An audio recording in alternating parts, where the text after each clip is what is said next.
Es curioso que en un mundo en el cual ya no se cree en el pecado, nadie considera más que como objeto de burla el pensar que podamos ser culpables moralmente de algo trascendental que no sea simplemente el hacer daño al otro.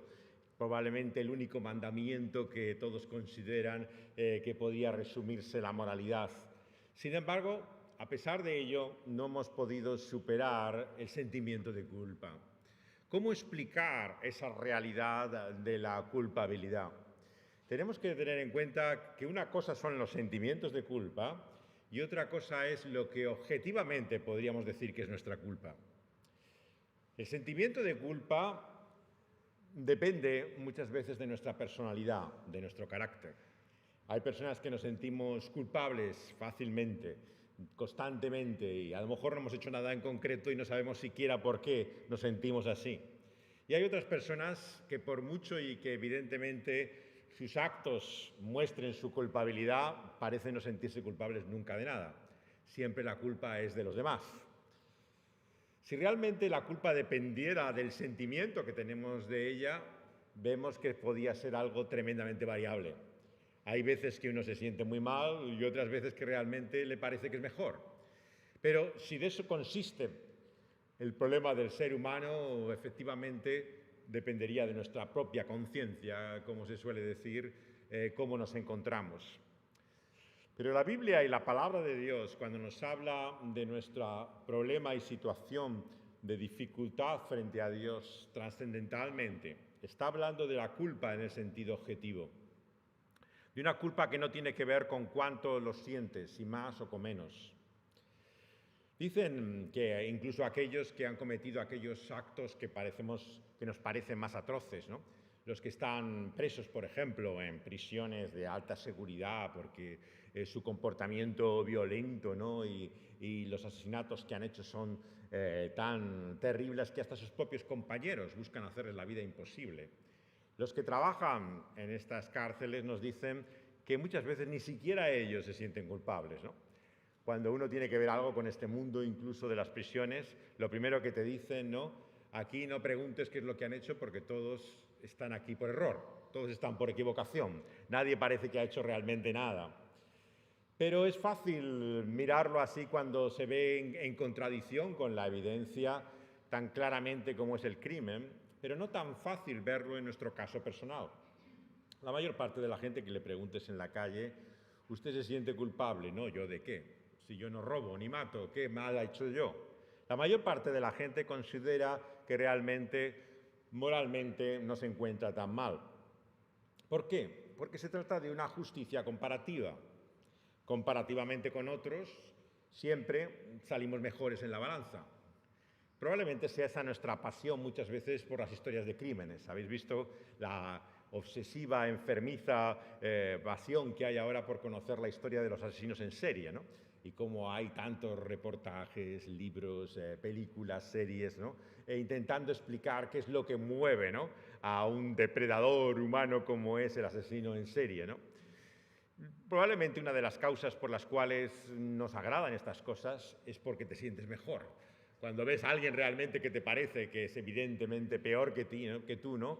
Piensas que no sales tan mal realmente del examen, ¿no? También incluso aquellos aspectos más inofensivos, ¿no? De lo que se trata del chismorreo, incluso la prensa del corazón, todas las historias, ¿no? De los líos, engaños, ¿no? y peripecias, ¿no? de los famosos. En el fondo, a muchos de los que lo leen les hace sentirse mejores personas, en cierta forma. No tienen los problemas que tienen todos estos ricos, ¿no? que viven en todas estas situaciones, pero que se comportan de esta forma tan absolutamente vergonzosa. Comparativamente siempre es fácil quedar mejor en la ecuación, pero la cuestión es quién determina nuestra culpa. Y a la luz de la palabra de Dios, la medida es Dios y su ley.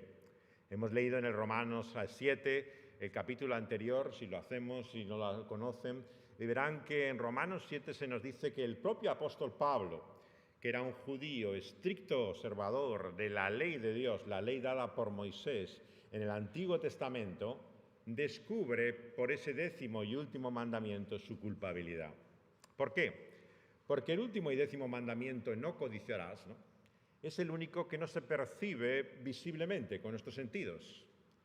Uno puede ver lo que otros hacen, tal vez cuando lo hacen en público y no en privado o en secreto, pero uno no puede ver lo que hay en su corazón. Uno no puede ver lo que desean, lo que realmente quieren, lo que sienten. Ves lo que haces, pero no la realidad de lo que hay en ti. Y Pablo, al hacer autoexamen, análisis de sí mismo, se da cuenta que en su corazón no mora el bien. Y este es el diagnóstico bíblico desde la propia enseñanza del Antiguo Testamento, en el mensaje profético. Dice Jeremías, la realidad de que cuando miramos nuestro propio corazón nos autoengañamos, porque el corazón es engañoso en gran manera. Por eso es que la mayor parte de la gente, aunque en su vida haya muchas cosas de las que tengan que avergonzarse, piensan que en el fondo tiene un corazón de oro. Todo lo hacen con las mejores intenciones, la mejor buena voluntad. Si os fijáis bien, cuando incluso alguien hace cosas evidentemente malas, siempre, pero eso no es lo que yo quería hacer. No eran mis intenciones, no era mi propósito, no era lo que yo quería. Y parece como que de esta forma se justifica absolutamente cualquiera de lo que hago, porque las intenciones eran buenas, había un buen propósito.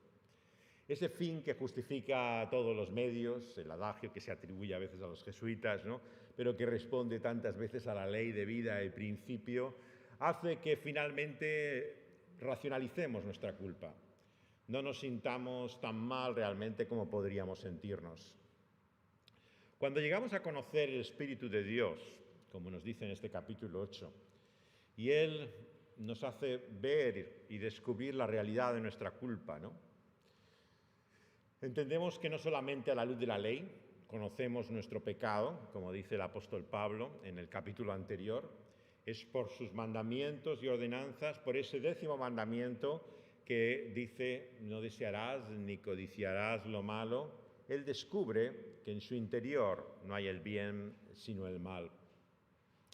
Porque fijémonos que ese problema profundo que el apóstol descubre, ¿no?, viene precisamente por lo que es el orden moral establecido por Dios desde el principio, sus mandamientos. Ahora bien, ha dicho al principio de esta carta, ¿qué ocurre si no conoces sus mandamientos?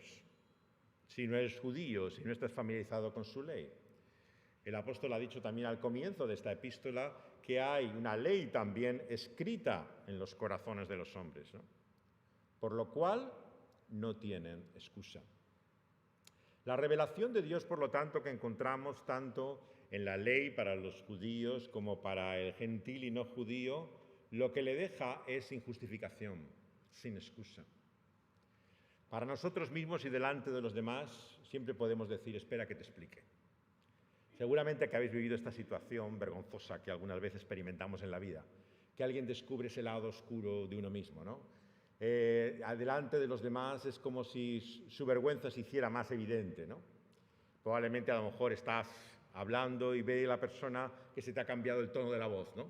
Estás totalmente fuera de sí y no te das cuenta que alguien está escuchándote, que alguien está oyendo el tono con el que hablas, pues a tu propio cónyuge o a cualquier persona con la que tienes al lado, ¿no?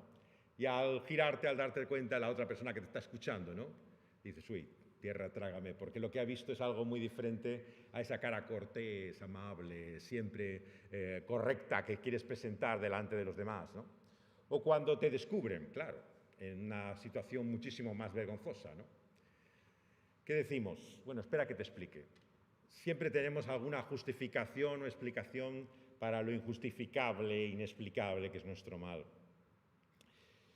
Pero ese conocimiento del pecado que viene por la ley, ¿no?, vemos que es también una obra del Espíritu de Dios. En Romanos 8 vemos cómo ese Espíritu escudriña nuestros corazones y es el que nos muestra, ¿no?, que ese mal no mora en nosotros. Es más, el pecado tiene también ese efecto, ¿no?, de contaminación, de suciedad, de que todo lo mancha. Como dicen los reformadores, y recordaremos una vez más al final de este mes, ¿no?, en estas fechas en que recordamos el redescubrimiento de esta epístola por Martín Lutero, hasta nuestras mejores obras, hasta nuestros actos de caridad, Hasta nuestra filantropía más desinteresada no está tan bien manchada por esa realidad del pecado. Como ellos se dan cuenta observando las buenas obras que ellos mismos querían hacer en la religión. ¿Por qué hacemos muchas veces cosas buenas? En primer lugar, por sentirse bien, lo que estábamos hablando. No sentirse en culpa o en falta, pero también hay otras muchas motivaciones más claras. Nuestro propio ego, la manera en la cual queremos que se vea claramente lo bueno que somos, ¿no? Cómo hacemos incluso exhibición de nuestra espiritualidad. ¿Cuántos creyentes, ¿no? Dejan bien claro, ¿no? Cuánto tiempo pasan leyendo la Biblia, orando, hasta las prácticas más ascéticas de espiritualidad, si ayunan o hacen algo más, se preocupan de anunciarlo y pregonarlo para que todo el mundo sea consciente de que ellos sí que son buenos, ellos sí que viven entregados a Dios, ¿no? Claro, obviamente, ¿qué valor tienen estas cosas cuando están tan manchadas, contaminadas, ¿no? Con nuestro propio ego e interés, ¿no? Generalmente, cuando hacemos algo bueno, sabemos que es porque esperamos algo a cambio.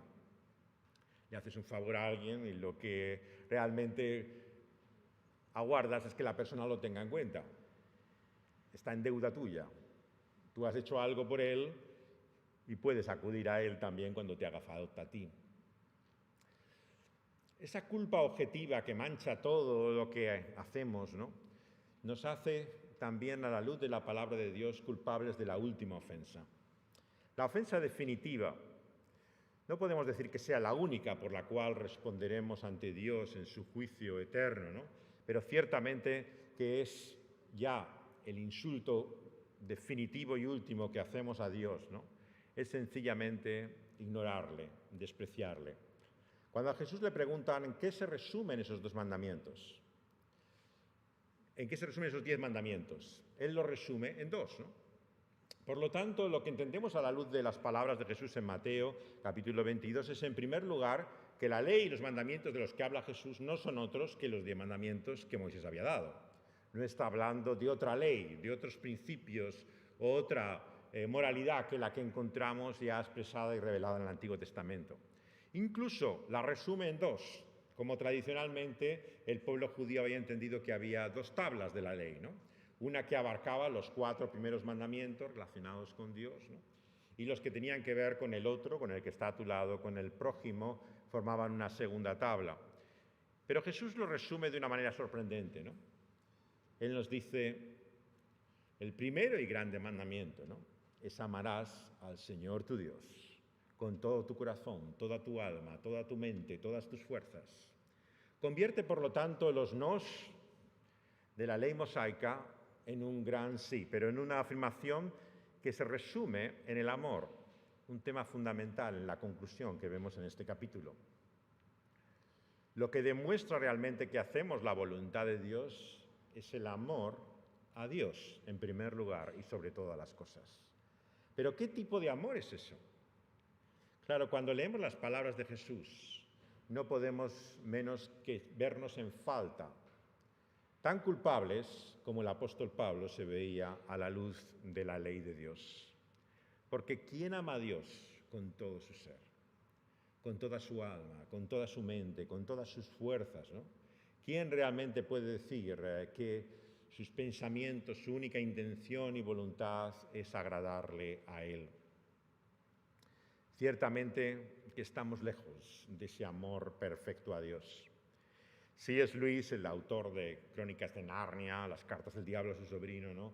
Y libros de introducción al pensamiento cristiano como mero cristianismo, ¿no? Y el problema del dolor, ¿no? Él vivió, como algunos sabéis, por lo menos por la película, ¿no? De Tierras de Penumbra, que ha tenido ya varias versiones, la historia de lo que ocurrió, ¿no? Con su matrimonio y la muerte de cáncer después de haberse casado tardíamente, ¿no? Con esta poetisa judía que venía de Estados Unidos, que había sido comunista y estaba hasta entonces unida a un guionista de Hollywood, escritor de un libro que también ha sido llevado al cine hace poco, El Callejón de los Milagros, ¿no?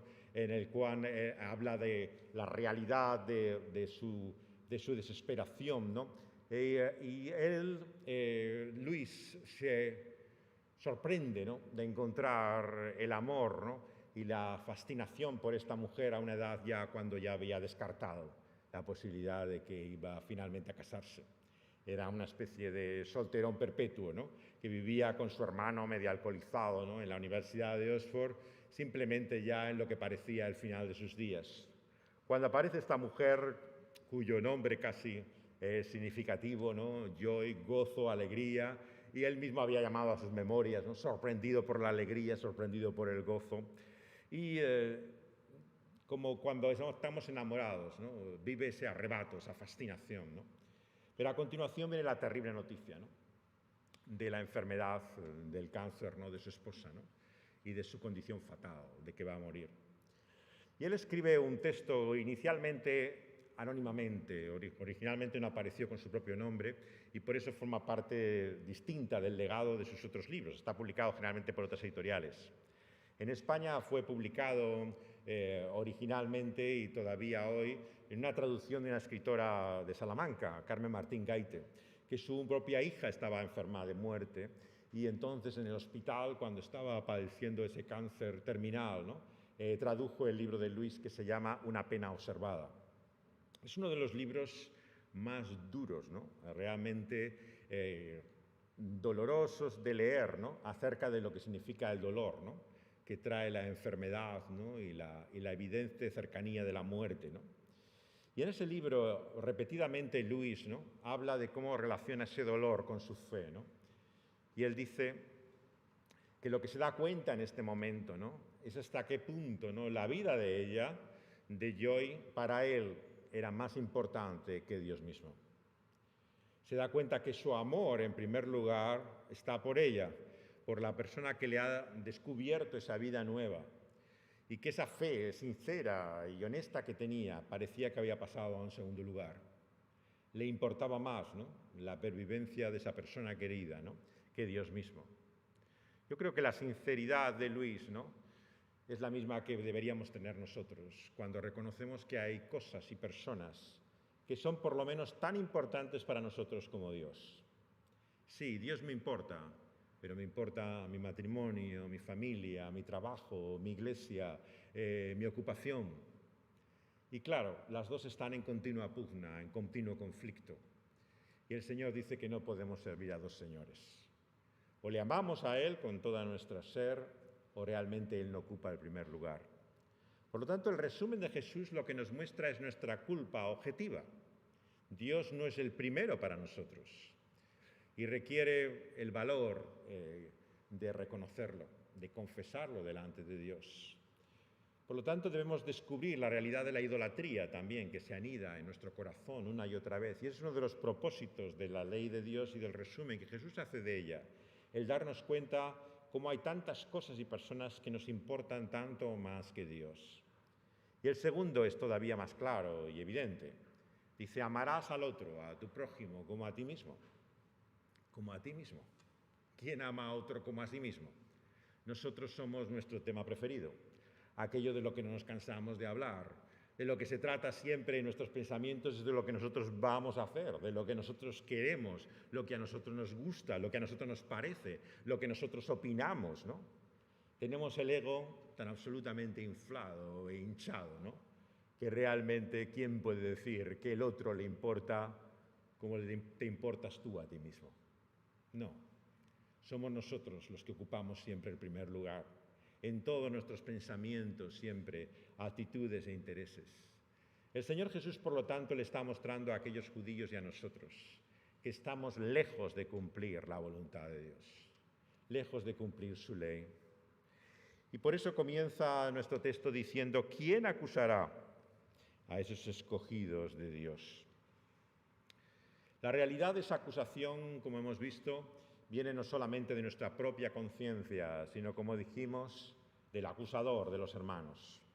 Uno de los títulos diabólicos y satánicos por excelencia, por el cual nos recuerda una y otra vez nuestra culpa. Y el temor que tenemos como creyentes es que finalmente nuestro caso sea reabierto, que finalmente aquello que estaba en contra nuestra acabe llevándonos a ese veredicto y condena final.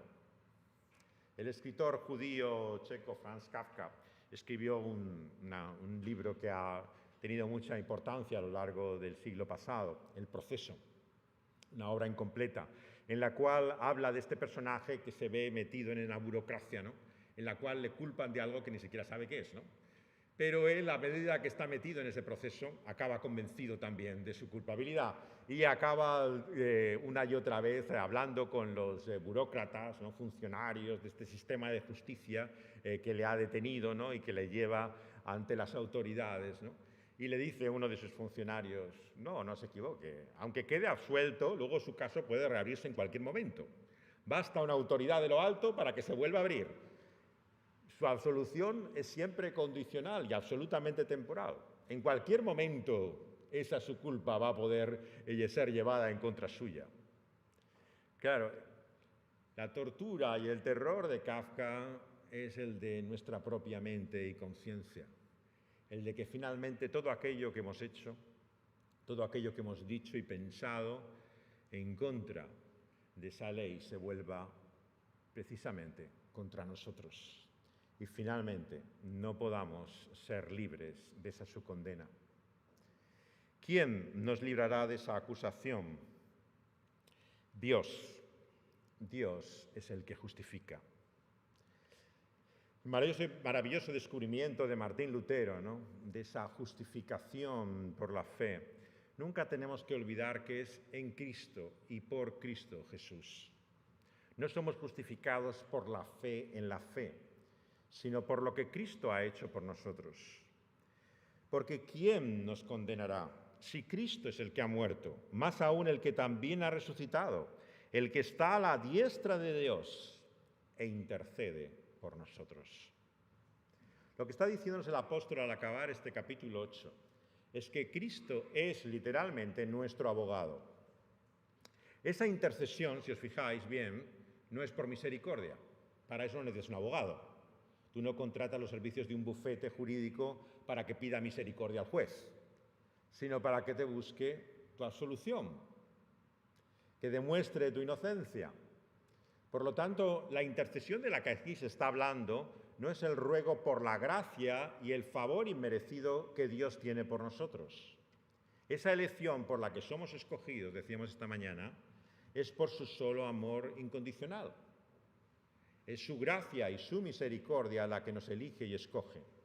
Ahora bien, ¿qué es lo que nos justifica? Lo que nos justifica no es su gracia y su misericordia. Lo que nos justifica es la justicia de Cristo Jesús. No es ni siquiera su ruego como una intercesión, como una oración. No es que está diciendo aquí que Cristo está en el cielo, como ciertamente lo hace, rogando y clamando a Dios por nosotros. No se trata de la intercesión sumo sacerdotal de la que habla Hebreos. De lo que se trata aquí es del papel legal, jurídico, por el que Cristo, ante ese juicio que todos hemos de presentarnos, nos dice que la ley, en vez de estar en contra nuestra, está por nosotros, a nuestro favor, y somos absueltos de esos cargos y culpa por la justicia de otro, Cristo Jesús. Por lo tanto, en el fondo de esa doctrina de la justificación está esa transferencia, la transferencia por la cual el cumplimiento de la ley y la justicia de otro es hecha nuestra, como si fuera nuestra. Claro, para muchos esto ya, la propia expresión, como si fuera nuestra, les recuerda una ficción. Miguel Delibes, el ya fallecido escritor vallisoletano, ¿no? Escribió al final de su vida este libro, El hereje, que trata sobre la influencia de Lutero, ¿no? Y de la reforma en esta Castilla, ¿no? Profunda, ¿no? En la época del siglo XVI. Y coloca la tragedia, ¿no? De este personaje que se inventa, ¿no? Pero que podría ser uno de los muchos acusados que fue llevado a los autos de fe que se produjeron en Valladolid como en esta ciudad de Sevilla, ¿no? En un grupo aún más numeroso que el que hubo en Valladolid. Pero él se centra en Valladolid. Pero una cosa que te llama la atención de la obra de Delibes, que no era, por supuesto, protestante, ¿no? Ni evangélico, pero Delibes una y otra vez habla de la teoría de la justificación. Y la llama así cada vez que la menciona. La teoría de la justificación. Lo que creo que está en su mente es la imposibilidad de poder creerse que alguien realmente se pueda ver a sí mismo, ¿no? Por lo que otro es, ¿no? Es la imposibilidad natural, ¿no?, por la cual pensamos que somos lo que somos nosotros. ¿Cómo puede ser lo que otro es? Esa transferencia, ¿no?, ese glorioso, maravilloso intercambio que implica la doctrina de la justificación, para el católico y para muchas personas que no son creyentes, es simplemente una teoría, una ficción, algo que tú construyes en tu mente para de alguna forma sentirte mejor y vivir en paz contigo mismo. Pero por supuesto que si hay un juicio, tendrás que responder de ti mismo y por ti mismo y para ti mismo. ¿Cómo va a ser realmente la justicia de otro la que determine finalmente cuál va a ser ese tu destino eterno? Pero lo que nos recuerda aquí el apóstol Pablo es que básica y fundamentalmente el Evangelio es otro. Es la maravillosa sustitución, ¿no?, por la que Cristo es nuestra vida ahora y realmente. No una afición, no una teoría, no una idea o un concepto, es la realidad de quién es Cristo. Y ese Cristo es el que murió, es el que resucitó, el que está a la diestra de Dios. Es el Cristo vivo, es la realidad de la persona, del Hijo de Dios, venido a este mundo, cumpliendo en su propia vida la obediencia que nosotros no tenemos. Esto es lo que en teología se ha llamado a veces la obediencia activa de Cristo. Algo que muchas veces olvidamos. Cuando nos miramos delante de Dios, pensamos, bueno, ¿y qué piensa Dios de mí? Bueno, en mi caso os puedo asegurar que realmente tengo muchas veces dudas que pueda Dios, al mirar mi vida y lo que yo hago, decir que es agradable o aceptable a Él. Me parece que estoy lejos, ¿no?, de esa fidelidad, de esa entrega, de esa obediencia que Dios espera de sus siervos y de los que viven para Él. Pero en esos momentos me acuerdo de la obediencia activa de Cristo. Dios no me mira a mí con todas mis deficiencias, miserias y vergüenzas. Ve la obediencia activa de Cristo a lo largo de toda su vida. No solamente en esa pasión y muerte que le lleva a la cruz, sino en lo que fue una vida sin tacha, en la cual tuvieron que tener falsas acusaciones para poder llevarla a los tribunales. No pudieron encontrar nada en su vida que estuviera en contra de ese propósito de su Padre al cumplir la voluntad de Dios. Sus palabras corresponden a la realidad cuando dice que Él ha venido a cumplir la ley y los profetas, a hacer verdaderamente lo que Dios pide del hombre. Y esa ha de ser siempre también, finalmente, nuestra única esperanza. Esa obediencia activa de Cristo. Se dice de que fue probablemente uno de los primeros grandes autores del llamado fundamentalismo, Gresham Machen, que cuando moría después de haber dedicado en los años 20 y 30, ¿no?, su vida a la defensa de la Biblia, de las verdades fundamentales, el nacimiento virginal, la deidad de Cristo, todo lo que el fundamentalismo histórico defendía, ¿no?, lo que eran las verdades básicas de la fe frente a lo que era la teología que estaba empezando a cuestionar, todo lo sobrenatural y milagroso, ¿no?, que sus últimas palabras, ¿no?, al morir en Estados Unidos era: me aferro a la obediencia activa de Cristo. Y ciertamente que si esa es nuestra última confianza, ¿no?, estamos ciertos y seguros de que Cristo intercede por nosotros. No porque nos muestra solamente su gracia, no porque Él ruega misericordia, sino porque su justicia es nuestra justicia. ¿Quién nos condenará? Si Cristo, el que ha muerto y resucitado y está a la diestra de Dios, es nuestro abogado y es el que habla a nuestro favor de su justicia y cumplimiento de la ley. Por lo tanto, la ley está a nuestro lado. Sí, increíble, ¿verdad? Sorprendente.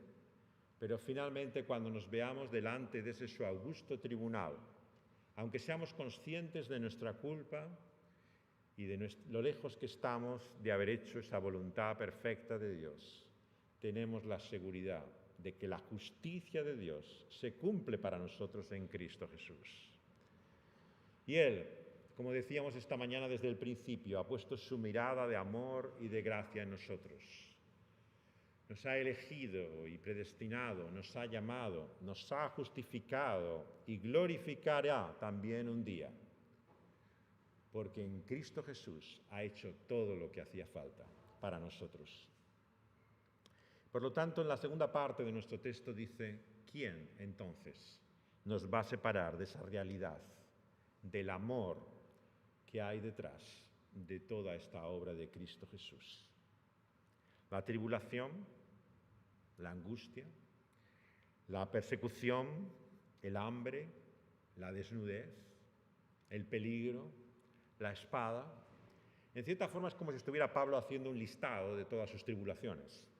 Si leéis las pocas veces que el apóstol nos desvela algo de sus muchas pruebas y tribulaciones, prácticamente es un listado como el que encontramos aquí en Romanos.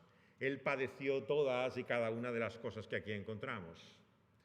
Y sin duda que una y otra vez vendría a su mente si las circunstancias finalmente, si no es su pecado, la situación en la que vivía era tan adversa que finalmente le llevaría lejos a apartarle de ese amor de Dios. Si los problemas no eran demasiado grandes, ¿no? Si las dificultades no eran superiores, ¿no?, a la intención de Dios. Muchos han querido pensar así piadosamente. Bueno, Dios tiene buena voluntad, ¿no? Pero lo que pasa, claro, pues es lo que ocurre. La vida es la vida y las cosas son como son. ¿Y qué va a hacer, no? Él tiene la intención de ayudarnos, pone toda su voluntad en ello, pero ¿qué puede hacer, no? Y así muchos han llegado a perder, ¿no?, toda esa visión que nos da este texto, ¿no?, del propósito de Dios, el propósito eterno, inalterable de Dios de llevar a cabo su obra. Y han convertido en un Dios a nuestra imagen y semejanza. Un Dios con buenas intenciones, pero que realmente no es capaz de hacer aquello que nos ha prometido. Pero qué lejos está de lo que aquí nos revela la palabra de Dios, ¿no? Nuestro Dios no está sujeto a nuestras limitaciones, ¿no? Nuestro Dios no depende de las circunstancias, de las situaciones en las que estamos, como si eso le sorprendiera y fuera un imprevisto que Él no había tenido en cuenta. En nuestra vida ciertamente podemos hablar de accidentes, de cosas imprevistas, pero en la obra espiritual de Dios, que produce ese nuevo nacimiento, como hemos visto por el Espíritu Santo, ahí no hay accidentes, ahí no hay imprevistos. Lo que Dios se ha propuesto hacer desde el principio, desde antes de la fundación del mundo, no hay adversidad, tribulación, conflicto alguno que pueda frustrar su propósito. Nosotros frustramos su voluntad cada vez que incumplimos su ley, cada vez que vivimos en contra de su voluntad. Pero Dios y su propósito eterno nunca puede ser frustrado. Por lo tanto, no olvidemos nunca que cuando hablamos de la voluntad de Dios hablamos de dos cosas distintas. Una cosa es su voluntad moral, como Dios quiere que vivamos, que obviamente no se cumple en la tierra como se cumple en el cielo. Obviamente no hacemos lo que Dios quiere. Pero hay otra voluntad de Dios que es de la que la Biblia habla también una y otra vez, que es ese propósito que hemos visto aquí en Romanos 8, que tiene desde el principio. Y ese propósito, no nos confundamos, ese no puede ser frustrado. Nuestra culpabilidad nos indica muchas veces lo lejos que estamos de cumplir esa su voluntad, pero la voluntad eterna de salvarnos no depende y es condicional como lo es nuestra obediencia moral a su ley y a su propósito de vida para nosotros. Por eso dice, ¿quién nos podrá separar de ese propósito que fijaos que tiene el amor como único motor y motivaciones? Si Dios se ha propuesto llevar a cabo esa obra, es única y exclusivamente por esa realidad maravillosa e incomprensible que es su amor inmerecido por nosotros. Y aquí cita las palabras del Antiguo Testamento, como está escrito: por causa de ti somos muertos todo el tiempo, somos contados como ovejas de matadero. Bueno, a la luz de lo que muchos predicadores hoy anuncian en la televisión o en la radio, en las grandes megaiglesias, difícilmente uno puede ver un reflejo de lo que aquí dice el apóstol. No diríamos que la vida cristiana es ser muerto todo el tiempo como oveja al matadero. Lo que nos hablan estos predicadores es de todo lo contrario. Servir a Cristo Jesús es vivir salud, prosperidad, felicidad y estar continuamente, ¿no?, en esa dicha que es un preámbulo ya de lo que ha de ser esa gloria eterna. La visión del apóstol como de la palabra de Dios es tremendamente realista. A algunos les parece pesimista, pero la Biblia no es ni pesimista ni optimista, es realista. Nos describe simplemente lo que es esta realidad en el momento presente. Y esta realidad, como nos dice aquí, podríamos describirla, ¿no?, como de una angustia tal que estamos siempre como al borde mismo de la muerte. En cierta forma, es casi como si estuviéramos a punto, ¿no?, de perder la vida cada día. Claro, cuando nos veamos en la perspectiva eterna de Dios, si tenemos conciencia en su presencia de lo que ha sido nuestra vida, nos asombraremos de las cosas que nos ha librado Dios en esta vida. Le damos gracias a Dios por muy pocas cosas realmente, de lo mucho que Él hace por nosotros. Pero si viéramos desde su perspectiva eterna de los peligros que nos ha librado en esta misma tarde, al venir aquí en el coche, de lo que ha sido sencillamente, ¿no?, el hecho de que podamos tener el aliento de espantarnos esta mañana y venir aquí, nos maravillaríamos de que estuviéramos aquí. Porque si no fuera por la mano de Dios y amorosa, providente, que cuida de nosotros, hace mucho tiempo que no estaríamos aquí. El Señor nos protege y nos guarda con su mano de formas que no vemos y percibimos. Sí, como creyentes creemos también en su protección espiritual. Dios tiene ángeles enviados y mensajeros que nos protegen de peligros que no somos conscientes ni sabemos, pero que un día, al otro lado de la eternidad, nos daremos cuenta que si estamos allí es gracias a Él, que nos ha guardado y librado de tantas cosas que no sabíamos ni conocíamos. Sabemos tan poco en realidad de lo que puede ser nuestra vida y de lo que es ese destino incierto y seguro. Y el apóstol era consciente siempre de que su día podía ser el último, de que su vida estaba siempre colgando de un hilo y no tenía tiempo. El tiempo se le iba y se le acababa. Y él veía por su propia experiencia la realidad de lo que la palabra de Dios aquí dice en el Antiguo Testamento. No es que la creyera simplemente por fe y la aceptara como revelación de Dios, es que su propia experiencia le había confirmado que eso era la vida. Él la conocía en sus sufrimientos y tribulaciones. Por eso es tan sorprendente el adversativo en el versículo 37. Antes, aún, en todas estas cosas, somos más que vencedores por medio de aquel que nos amó. La paradoja que aquí nos muestra el apóstol es incomprensible. Una contradicción es decir que una cosa es lo contrario al mismo tiempo. Decir que Dios es uno y tres dioses al mismo tiempo, eso es una contradicción. Lo que nosotros decimos como cristianos es que es un solo Dios en tres personas. Sería una contradicción decir que Cristo es Dios y no es Dios, es hombre y no es hombre. Lo que decimos es que es Dios y hombre, ambas cosas.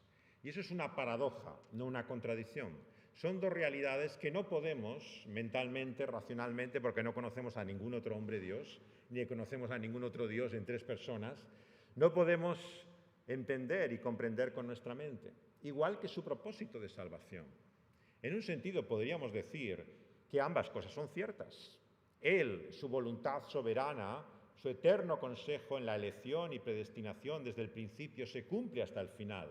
La salvación es de Dios eternamente desde el principio al final, pero al mismo tiempo sabemos que el ser humano es responsable, que ha de dar cuentas de Dios, que ha de también optar y decidir seguir el camino de Dios. Ahora bien, ¿cómo relacionas estas cosas? Bueno, la historia de la teología está llena de la dificultad de compatibilizar estas dos afirmaciones.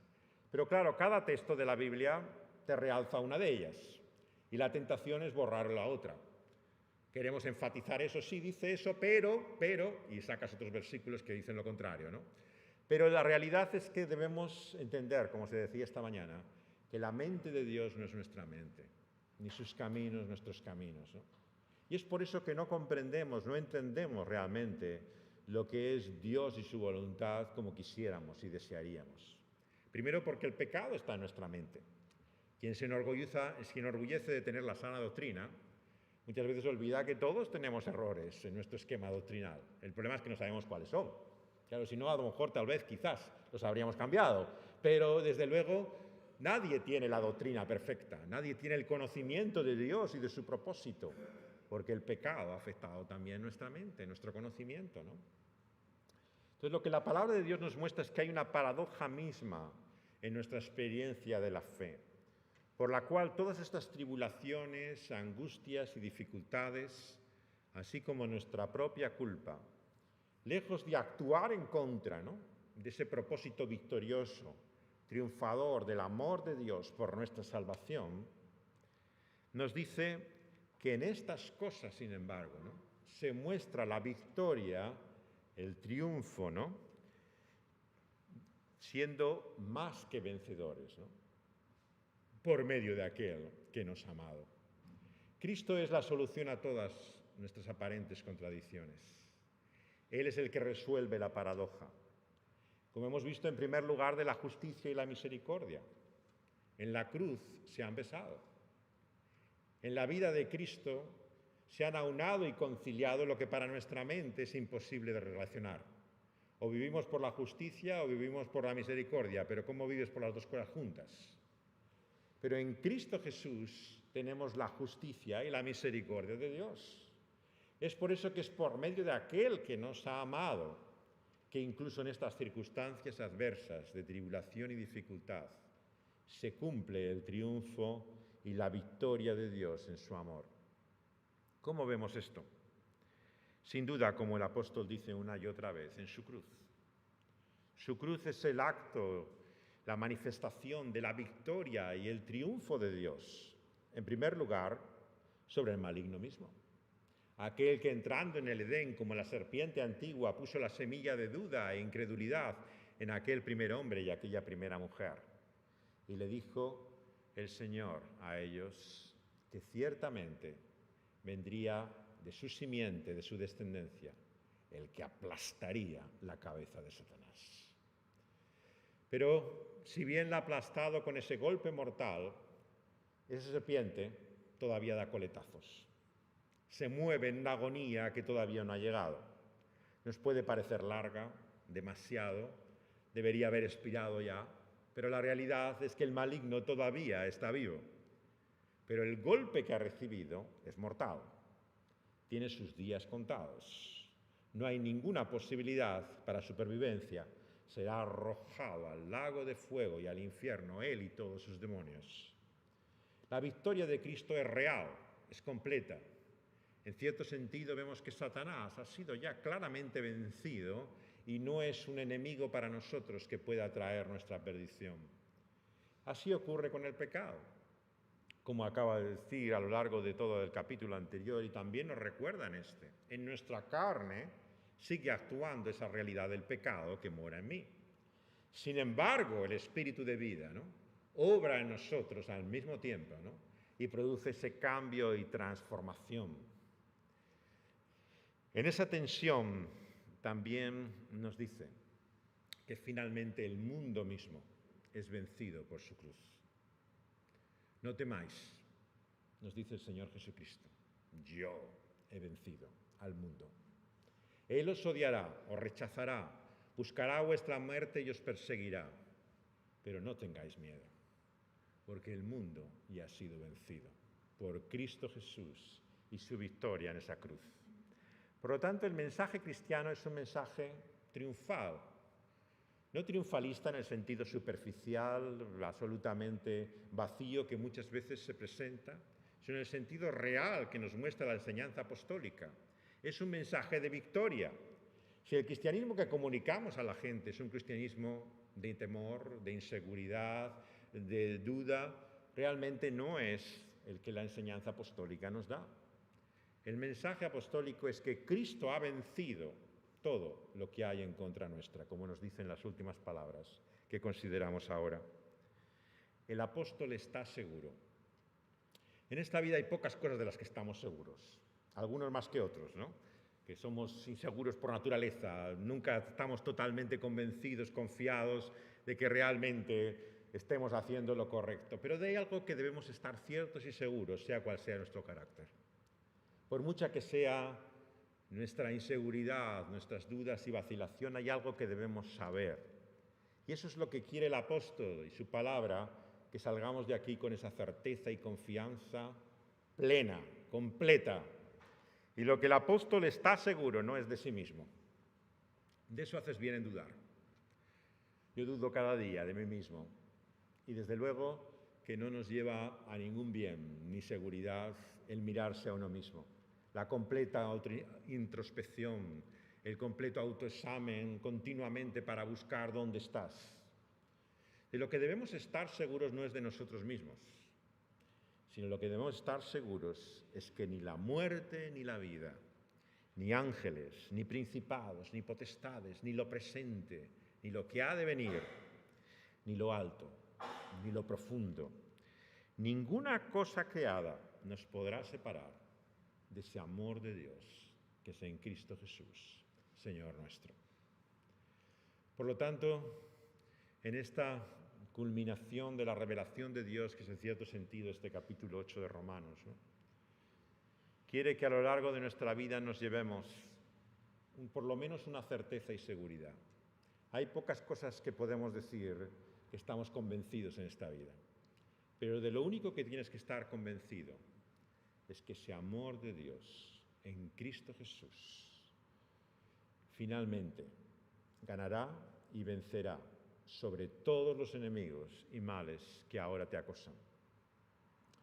El mensaje cristiano, por lo tanto, es un mensaje de confianza, no en ti mismo, sino en lo que Dios se ha propuesto en su amor en Cristo Jesús. Y nuevamente, aunque amor es una palabra tan sobada, tan manoseada, que dice tan poco, no confundamos el amor humano con el amor de Dios. El amor de Dios es la única certeza y seguridad que tenemos y finalmente podemos llevarnos al dejar este mundo. Que Dios te ama. Le preguntaron a Karl Barth, un teólogo de grandes dudas, también incertidumbres sobre muchas cosas, ¿no?, al ir a Estados Unidos, qué era lo que había aprendido después de toda su vida haciendo teología en Basilea. Y él decía las palabras de ese cántico que muchos hemos aprendido en la escuela dominical, ¿no?, los que hemos tenido la ventaja y el privilegio de crecer en la iglesia. Cristo me ama, bien lo sé. Su palabra me lo hace ver, dijo Barth. La realidad es que finalmente lo que podemos conocer y saber de Dios es que pase lo que pase, Él me ama. Y me ama aún a pesar de mí mismo, a pesar de todas mis deficiencias, miserias, de mi culpa, de las tribulaciones y adversidades que pueda conocer. Duda de todo lo que quieras, pero no dudes del amor de Dios, porque es la única certeza segura con la que puedes vivir y dejar de este mundo. Y ese amor de Dios nos une a Él para siempre. Nada de lo creado, y todo ha sido hecho por Él, lo visible y lo invisible, lo espiritual y lo material. No hay nada de lo que conocemos que no sea creación y obra de sus manos. Él es el único Dios y creador, el que estaba desde el principio. Todo lo demás es criatura y creación suya. Y nada de lo que ha hecho puede enfrentarse a ese su propósito, todopoderoso y victorioso, triunfador, por el cual el amor gana. Tiene la última palabra. Vamos a pedirle a Dios que podamos aferrarnos a ese amor, al cumplir estos 30 años también de testimonio aquí, podamos seguir confiados que nada, absolutamente nada de lo que pase en este tiempo que ahora venga, nos va a separar de esa convicción profunda que tenemos de que Dios nos ama, ocurra lo que ocurra. Vamos a pedírselo así a Dios.